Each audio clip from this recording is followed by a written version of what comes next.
ஒரு உண்மை கவிஞனாக கவிதைகளை விற்று பிழைத்திருக்க முடியும் பாரதியும் நினைத்திருந்தாள். ஆனால் கவிதையை அவன் வெறுமனே ஒரு பொழுதுபோக்காக கருதவில்லை, தன் உயிராக கருதினான். அதனாலே அன்று நடந்த சுதந்திர போராட்டத்திலே ஈடுபட்டு அவனை வெள்ளைக்கார போலீசார் தேடுகிறார்கள். வெள்ளைக்காரர்கள் போலீசாரிடமிருந்து தப்ப வேண்டும் என்று புதுவையிலே போய் பாரதி கொஞ்ச காலம் வாழ்ந்தான். அவனுக்கு தெரிந்த இன்னொரு பிராமணர் வீடு, அங்கே போய் சரணடைந்து இருக்கிறான்.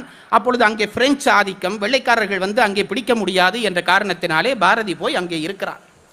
பாரதி இருந்த வீடு இப்பொழுதும் புதுவையிலே இருக்கிறது. பிழைப்புக்கு வழி இல்லை. அவனுக்கு கவிதையும் படிப்பும் தவிர வேறொன்றும் தெரியாது. அவனுடைய வறுமை அவனை ரொம்ப கஷ்டப்படுத்தியது. ஒரு தெரிந்த அந்தணன் வீட்டிலே போய் உட்கார்ந்திருந்தான். ஏதாவது வேலை செய்யாமல் சாப்பிடவும் அவனுக்கு கூச்சம். தன்னுடைய நண்பனிடம் கேட்டான், ஏதாவது வேலை இருந்தால் கொடு, நான் பண்ணுகிறேன், என் அறிவு சார்ந்த வேலையாக கொடு என்று கேட்டான். அவனும் பார்த்தான், பாரதிக்கு கொடுக்கக்கூடிய வேலை என்னவென்று கேட்டால், வடமொழி உபநிடதங்களை தமிழிலே மொழிபெயர்த்த ஒரு ஏட்டுச்சுவடி இருக்கிறது, அதை அழகாக படியெடுத்து நீ கொடுப்பாயா என்று பாரதியிடம் கேட்டான். பாரதிக்கு கல்வி தொழில் பிடித்த தொழில், சரி என்று வாங்கி கொண்டான்.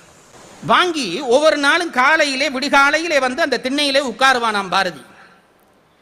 இந்த ஓலைச்சுவடிகள் எல்லாம் அவன் கொண்டு வந்து கொடுப்பான். அதை வைத்து ஆராய்ச்சி பண்ணி சரியான முறையிலே படியெடுப்பது பாரதிக்கு வேலை. அப்படி படியெடுத்துக் கொண்டிருக்கிற பொழுது அவனுடைய ஆன்மா ஞான தேடலிலே இருந்த ஆன்ம பசியோடு தேடலோடு இருந்தவன். அவன் தேடிய சுதந்திரம் என்பது வெறும் நாட்டுக்கான சுதந்திரம் அல்ல, ஆன்ம சுதந்திரத்தை அவன் தேடி நின்றான். ஏன் நாட்டுக்கு சுதந்திரம் என்று கேட்ட பொழுது அவன் சொல்கிறான், ஒருவன் ஆன்ம சுதந்திரம் அடைய வேண்டுமானால் முதல் சுதந்திரமான இடத்திலே இருக்க வேண்டும், அப்பொழுதுதான் ஆன்மா சுதந்திரம் பெறும். அந்த சுதந்திரத்தை நோக்கி இந்த சுதந்திரத்தை வேண்டியவன் பாரதி. அதை நாம் மறந்து போகக்கூடாது.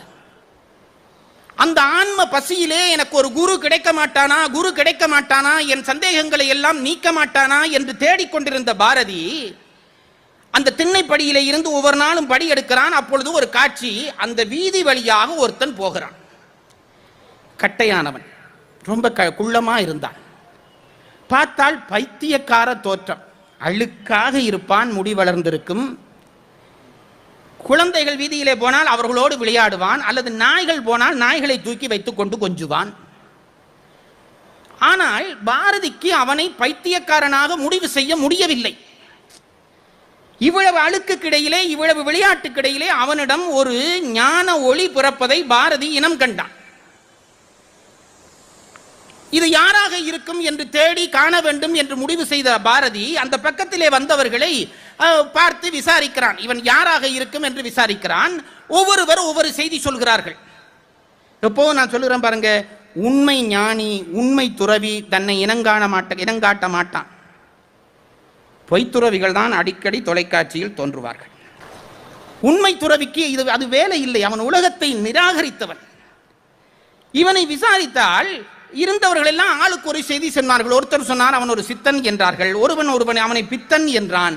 இவன் யாராக இருக்கும் என்று கண்டுபிடிக்க வேண்டும் என்று பாரதிக்கு ஒரு பசி.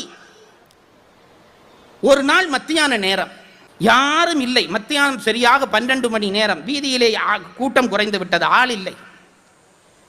இந்த சாமியார் அந்த பக்கம் வந்தார். பாரதி பார்த்தான், பக்கத்திலேயும் ஒருவர் இல்லை. இன்றைக்கு இவன் யார் என்று கண்டுபிடித்து விட வேண்டும். என்ன செய்தான் பாரதி? திடீரென்று எழுந்தான். அந்த சாமியார் போய் கொண்டிருக்கிறார். போய் அவனுடைய கையை இறுக்க பற்றி கொண்டான். இதெல்லாம் இது யார் பண்ணுவார்? ரோட்டு வீதியில போற பைத்தியக்காரனை போய் கையை பிடிப்பானா? இவனுக்கும் பைத்தியம் என்று சொல்லி விடுவார்கள். போனவனை கையை போய் பாரதி இறுக பற்றி கொண்டான். அப்போது நான் குள்ள சாமி கையை அன்புடனே பற்றி இது பேசலுற்றேன். பாரதியே பாடுகிறான் சுயசரிதையில. பாரதியினுடைய சுயசரிதை என்று பாரதியினுடைய கவிதையிலேயே ஒரு பகுதி உண்டு. மிக நுட்பமான விஷயங்களை பாரதி பதிவு செய்த பகுதி அது. அங்கே குரு தரிசனம் என்று இந்த பகுதியை எழுதுகிறான். வீதியிலே போன குருவினுடைய கையை இறுக பற்றி கொள்கிறான் பாரதி. அப்போது நான் குள்ள சாமி கையை அன்புடனே பற்றி இது பேசலுற்றேன். அப்பனே தேசிகனே ஞானி என்பார், அவனியிலே சிலர் உன்னை பித்தன் என்பார். செப்புருநல் அட்டாங்க யோக சித்தி சேர்ந்தவன் என்று உன்னை புகழ்வார் சிலரின் முன்னே. ஒப்பனைகள் ஏதுமின்றி உண்மை சொல்வாய் உத்தமனே, எனக்கு நினை உணர்த்த வேண்டும். கேள்விக்கு மேலே கேள்வியாக பாரதி தொடுக்கிறான். யாவன் நீ? உனக்குள்ள திறமை என்னே? யாதுணர்வாய் கந்தை சுற்றி திரிவதென்னே, தேவன் போல் விழிப்பதென்னே, சிறுவரோடும் தெருவினிலே நாய்களோடும் விளையாட்டென்னே, ஆவலுற்று நின்றதென்னே ஆரியனே அவை உணர்த்த வேண்டும் என்றேன். கையை பிடிச்சு கொண்டு பாரதி கேட்கிறான், டே நீ யார் சொல்லு, சொல்லாட்டி நான் விட மாட்டேன். நீங்க நினைச்சு பாருங்க, நம்ம யாராவது ஒருத்தர் நீ யார் என்று கேட்டால் எங்களுக்கு பதில் சொல்ல ஒரு மணித்தியாலும் போதாது.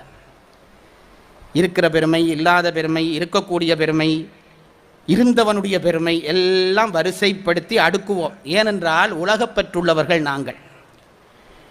பாரதி போய் கேட்கிறான், நீ யார்? ஆரியனே எனக்கு உணர்த்த வேண்டும் என்றேன். இப்ப என்ன செய்ய வேண்டும் குரு? நான் தான் இன்ன சுவாமியார், இந்த மடத்திலே இருக்கிறேன், உனக்கு ஞானம் தர வந்திருக்கிறேன், அடிச்சு அள்ளிட்டு போயிருக்கலாம் ஐயா. அந்த குரு என்ன சொல்கிறாராம், இவன் கையை பிடிச்சு கொண்டு இவ்வளவு கேள்வியும் கேட்க அவன் என்ன செய்தான்? ஒரு பதிலும் சொல்லவில்லை. இந்த கையை பாரதியிட்ட இருந்து விடுவிக்க வேண்டும் என்று முயற்சி பண்ணினான். விடு விடு விடு விடு, அது கூட பேச்சில்லை. கையை உதறுகிறான். பாரதியிட்ட இருந்து தப்பி போக வேண்டும். நாம இருந்தா நமக்கு ஒரு சிஷ்யன் கிடைத்தானே என்று உபதேசமா பண்ணி தொலைச்சிருப்போம். அந்த குரு என்ன பண்ணுகிறார்? கையை உதறுகிறார். விடு. பற்றிய கை திருகி அந்த குள்ளச்சாமி பாய்ந்தோட பார்த்தான். நான் விடவே இல்லை. எப்படி அற்புதமான ஒரு காட்சி! ஒரு குருவை சிஷ்யன் பற்றுவது என்பதுதான். சிக்கன பிடித்தேன் என்று மணிவாசகர் பேசுகிறாரே, இதுதான். பற்றியதை திருகி அந்த குள்ளச்சாமி பாய்ந்தோட பார்த்தான். நான் விடவே இல்லை. சுற்றுமுற்றும் பார்த்து பின் முறுவல் பூத்தான். இந்த சாமி பார்த்தது, பாரதி ரொம்ப வலிமையானவன், அவன் பிடிச்ச கையை விடமாட்டான் என்று தெரிஞ்சு போச்சு. தப்ப வேணும், என்ன பண்றதுன்னு நினைச்சிட்டு ஒரு கள்ளத்தனம் பண்ணினானாம். அந்த சாமி என்ன செய்தார்? பாரதியை பார்த்து சிரிச்சார். பற்றிய கை திருகி அந்த குள்ளச்சாமி பாய்ந்தோட பார்த்தான். நான் விடவே இல்லை. சுற்றுமுற்றும் பார்த்து பின் முறுவல் பூத்தான். இவன் சிரிச்சோன்னு பாரதி நினைச்சான், சரி என்னை ஏற்றுக்கொண்டான், எனக்கு அருள் செய்ய போகிறான் நினைச்சு தூயதிரு கமலபத துணையை பார்த்தேன். கையை விட்டுட்டு காலில் விழுந்து கும்பிட்டான். குற்றமற்ற தேசியனும் குதித்தோடி அவ்வீட்டு கொள்ளை சேர்ந்தான். இவன் கையை விடு மட்டும் பார்த்திருந்த அந்த குரு என்ன பண்ணான்? இவன் கையை விட்டு காலில் விழுந்தோனே ஓட தொடங்கினான். குரு ஓடுகிறான், பாரதி துரத்துகிறான். எப்பேற்பட்ட ஒரு அறிவு காட்சி! நாங்கள் என்றால் 2 பேரையும் பைத்தியக்காரனாக்கி பைத்தியக்கார ஆஸ்பத்திரியில் சேர்த்திருப்போம். குரு ஓடுகிறான், பாரதி ஓடி போய் ஒரு பக்கத்திலே ஒரு வீடு இருந்தது. அந்த வீடு இடிந்த வீடு, ஆட்கள் இல்லாத வீடு, குட்டிச்சுவர் வீடு. அந்த வீட்டினுடைய வாசல் திறந்திருந்தது. குரு என்ன நினைச்சான், இப்படியே போனா பின்பக்கம் ஒரு வாசல் இருக்கும், ஓடிடலாம் என்று அந்த வீட்டுக்குள்ளே நுழைந்தான். பாரதி வேகமா போய் அவனை விட முந்தி போய் பின்வாசலை மறைச்சு கொண்டு இப்ப நிற்கிறான். பக்கத்து வீடிடிந்து சுவர்கள் விழுந்த பால் மனை ஒன்று இருந்தது அந்த பரமயோகி. இவன் அங்க என்ன செய்கிறான்? போய் மறைச்சு கொண்டு நிற்கிறான். இப்ப குருவுக்கு தப்பியோட வழியே இல்லை. மறைச்சு கொண்டான் பாரதி. இனி போக வழி இல்லை. குரு நினைத்தான், இவன் இவ்வளவு ஞான பசியோடு இருக்கிறபடியா உபதேசம் பண்ண வேண்டியதுதான். உபதேசம் பண்ண தொடங்கினான். உபதேசம் பண்ண தொடங்குவதென்றால் நீங்கள் உடனே நினைப்பீர்கள், ஒரு மணித்தியால சொற்பொழிவு பண்ணியிருப்பான் போல என்று நினைப்பீர்கள். ஒன்றுமே பேசவில்லை. ஒன்றுமே பேசவில்லை. நல்ல ஆசிரியன், நல்ல மாணாக்கன் அமைந்து விட்டால் குறிகளே போதும், வார்த்தைகள் தேவையில்லை. இப்போ பாரதி நல்ல மாணவன், வந்த குரு குள்ளச்சாமி நல்ல குரு, வார்த்தைகளே தேவைப்படவில்லை. 2 பேரும் ஒருவரை ஒருவர் பார்த்தார்கள். பாரதி தனக்கு உபதேசம் பண்ணின அழகை சொல்லுகிறான். பக்கத்து வீடிடிந்து சுவர்கள் வீழ்ந்த பால் மனை ஒன்று இருந்தது அந்த பரமயோகி ஒக்கத்தன் விழியாலே என்னை நோக்கி. என்ன செய்தானாம்? அந்த குரு பேசவில்லையாம். இவர்கள் போன இடத்திலே ஒரு வீடு இடிந்து குட்டிச்சுவராக கிடக்கிறது. குரு என்ன செய்தான்? அந்த குட்டிச்சுவரை பார்த்தான். பாரதியும் பார்த்தான்.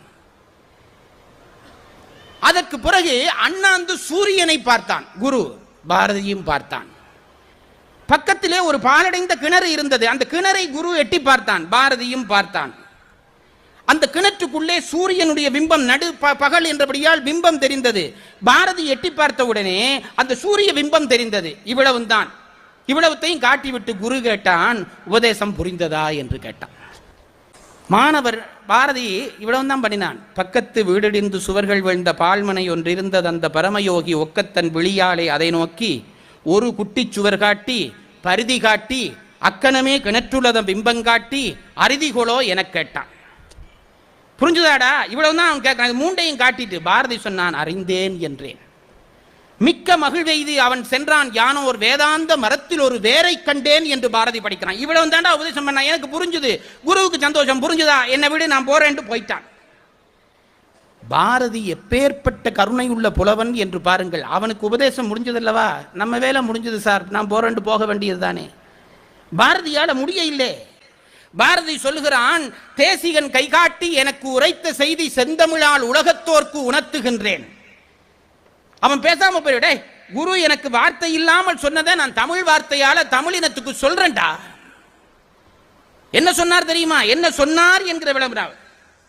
செழுந்தமிழார் உலகத்தோர்க்கு உணர்த்துகின்றேன், வாசியை நீ கும்பகத்தால் வலிந்து கட்டி மண்போலே சுவர் போலே வாழ வேண்டும்.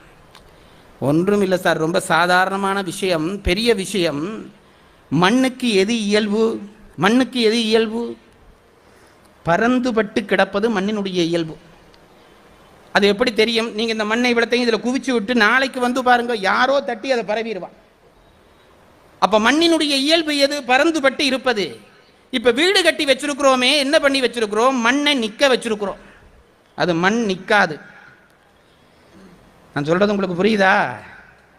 அது பரந்துபட்டு கிடக்க வேண்டிய மண்ணை நிக்க வச்சா மண் நிக்குமா? மண் நிக்காது. அந்த மண் என்றோ ஒரு நாள் பழையபடி இடிந்து தரைமட்டமாக போகும். நீ எத்தனை கோடி பணம் செய்து கட்டினாலும் அந்த வீடு இடிந்து தரைமட்டமாக போவது நிஜம். அது உங்களுக்கு புரியுதோ இல்லையோ, யாழ்ப்பாணத்தில் வாழ்ந்த எங்களுக்கு புரியும். இது அரசியல் இல்லை. எவ்வளவுதான் நீ சொத்து சேர்த்து, எவ்வளவுதான் மண்ணை உன்னுடைய சிமெண்ட் போட்டு இரும்பு கம்பி போட்டு கட்டி நிமிர்த்தினாலும் மண்ணினுடைய இயல்பு பறந்துபடுவது. அது ஒரு நாளைக்கு பறந்துபடத்தான் போகிறது. அதற்குள்ளே அது பறந்துபடுவதற்கு முன்பாக நீ கட்டிய வீட்டுக்குள்ளே இருந்து வாழ்ந்து ஒரு நல்ல தலைமுறையை உருவாக்கி விட்டு போ. இது சமுதாய செய்தி.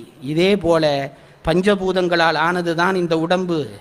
இதுவும் சேர்ந்து எப்பொழுதும் நிற்காது. இதற்குள்ளே உயிரோடு இருக்கிறாயல்லவா, இதற்குள்ளே உயிரோடு இருக்கிற பொழுது இதற்குள்ளே இறைவனை வருவித்து வாழ வைத்து விடு. அப்பொழுதுதான் இந்த பொய் மெய்யாகும். இந்த உடம்பு பொய்யானது. அதற்கு நம்முடைய தமிழர்கள் என்ன பெயர் வைத்தார்கள்? மெய்யென்று பெயர் வைத்தார்கள். ஏன் தெரியுமா? இந்த பொய்யான உடம்புக்குள்ளே மெய்யான கடவுளை கொண்டு வந்து விட முடியும். அதை செய்துவிடு. சுவர் இடிந்து போவதற்குள்ளே வாழ்ந்து முடிப்பது போல இந்த வீடு இடிந்து போவதற்குள்ளே இறைவனை உனக்குள்ளே கொண்டு வந்து உட்கார்த்தி வை. இதைத்தான் சொல்லுகிறான். வாசியை நீ கும்பகத்தால் வலிந்து கட்டி. இது பெரிய ரகசியம். எப்படி உடம்பை நாம் நீண்ட காலம் வாழ வைக்க முடியும் என்ற யோக ரகசியத்தை சொல்லுகிறான் பாரதி. அதை இப்ப சொல்லி உங்களை கஷ்டப்படுத்த விரும்பவில்லை. மூச்சை கட்டுப்படுத்தினால் உடம்பு நிற்கும். எவ்வளவுக்கு எவ்வளவு மூச்சை அதிகம் விடுகிறீர்களோ அவ்வளவுக்கு அவ்வளவு உடம்பினுடைய ஆயுள் குன்றும். ஒரு மனித உடல் படைக்கப்படுகிற பொழுதே இத்தனை மூச்சுக்குரிய உடல் என்று இந்த உடல் படைக்கப்படுகிறது என்கிறார்கள் யோக நூலாசிரியர்கள். அதனால்தான் கோபம் காமம் அதிகம் வேண்டாம் என்று உபதேசம் சொல்கிறார்கள். கோபத்திலும் காமத்திலும் மூச்சு வேகப்படும். மூச்சு வேகப்பட வேகப்பட உன் ஆயுளை நீயே குறைக்கிறாய். இந்த மூச்சை நீ கட்டுப்படுத்த முடியும். அதற்கான வழிவகைகள் உண்டு, இங்கு நான் சொல்லவில்லை. அதை சொல்லுகிறான் குரு.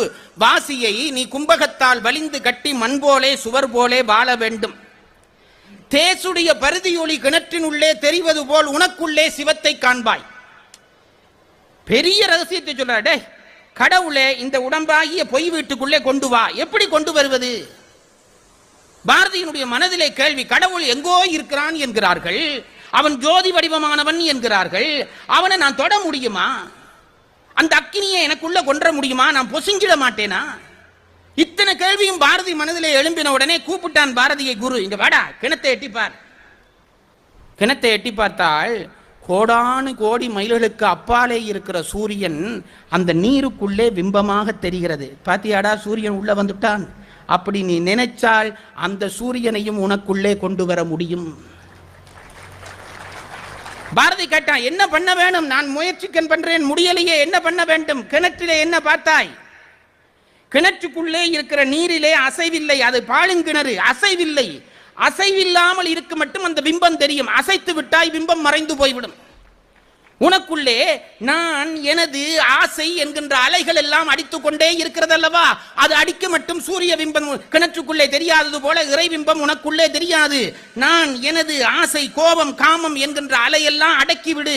மனம் என்கின்ற நீர் தெளிவாகிவிடும். இறைவனுடைய பிம்பம் உனக்குள்ளே தெரிவான். இதை சொல்லுகிறான் குரு. தேசுடைய பருதியொளி கிணற்றினுள்ளே தெரிவது போல் உனக்குள்ளே சிவத்தை காண்பாய். இவ்வளவும் முடிஞ்சதுங்களா? முடிஞ்சிட்டு ஒரு வார்த்தை சொன்னான் குரு. நான் சிலிர்த்து அழுத இடம் இந்த வரியை படித்தது. இவ்வளவும் அவன் வாய் பேசி சொல்ல இல்லை, கையால காட்டிட்டு போயிட்டான்.